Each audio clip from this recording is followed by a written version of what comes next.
මේ වීඩියෝ එක බලන්න ගත්ත ඔයාගේ මේ වෙලාවෙත් ඔයාගේ සොහනේ වල කැපෙන ගමන් තමයි ඉන්නේ. මේක මේ බය කරන්න අතිශෝක්තියට කියන කාරණාවක් නෙමෙයි. ඇත්තටම කෑම නිසා මෙච්චරම ලෙඩ වෙන, කෑම නිසා මැරෙන්නම වෙන જાතියක් ලෝකෙ කොහෙවත් නැතුව ඇති. මට බඩ පිරෙන්න කන්නේ නැතුව නිින්ද යන්නේ, දවල්ට බත් කෑවේ නැත්නම් ඇඟට පණ නැහැ, මොනවා නැතත් කාලා ඉන්න ඕනේ, මැරෙන එක කවදා හරි අපි මැරෙයි. ඔන්න ඔය වගේ මෝඩ කතා කියන තරමටම අපි heart attack හැදෙන එක අපිට නතර කරන්න බෑ. මොලේ ලේ කැටි හිර වෙලා, එහෙම නැත්නම් ඒවා පුපුරලා පැත්තක් පණ නැති වෙලා ජීවිත කාලෙම කකුල අත ඇදගෙන යන වෙන අංශභාග තත්ත්ව ඇති වෙන එක අපිට නවත්තන්න බෑ. සීනි හැදිලා, එහෙම නැත්නම් කොලෙස්ටරෝල් බැඳිලා මේ කකුල් කැපෙන්න වෙලා කිහිල් කරු වලින්, එහෙම නැත්නම් රෝද පුටු වලින් යන එක අපිට නතර කරන්න බෑ. ඒක නිසා කරුණා කරලා මේක හොඳට අහගන්න. අපේ ලංකාවේ ඇත්තටම කිව්වොත් මේ නිරෝගී කියලා පරපුරක් දැන් හොයාගන්න හරි අමාරුයි.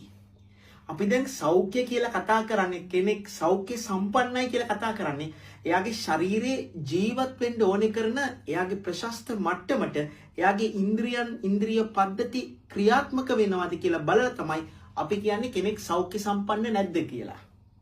ඒ නිසා හොඳට මතක තියාගන්න, ඔබ මේ වෙනකොට මොකක් හරි නිදන්ගත රෝගයක් තියෙනවා වෙන්න පුළුවන්.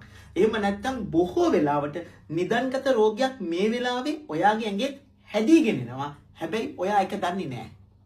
මේ නොදන්නකම නිසා සහ නොදැනෙනකම නිසා අපි අනිවාර්යයෙන්ම විසඳගන්න බැරි, සුව කරන්න බැරි නිදන්ගත රෝගයක් උරුම කරගන්නවා. ඒක නිසා මේ ටික හොඳට අහගන්න.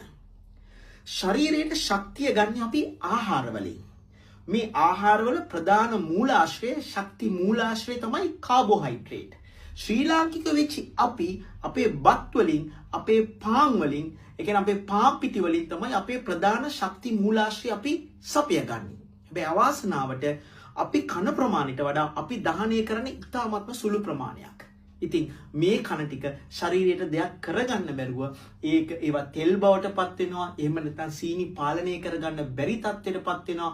ඔයාගේ ඇඟේ සීනි වෙනුවෙන් මහන්සි වෙන ඉන්සියුලින් කියන හෝමෝනේ අනේ තමන්ට කරන්න පුළුවන් උපරිමය කළා අක්‍රියතාවයට පත් වෙනවා. එහෙම නැත්නම් ඉන්සියුලින් ක්‍රියාත්මක වීම සාමාන්‍ය විදිහට සිද්ධ නොවි ඔයගලන්ට දියවැඩියාව හැදෙනවා.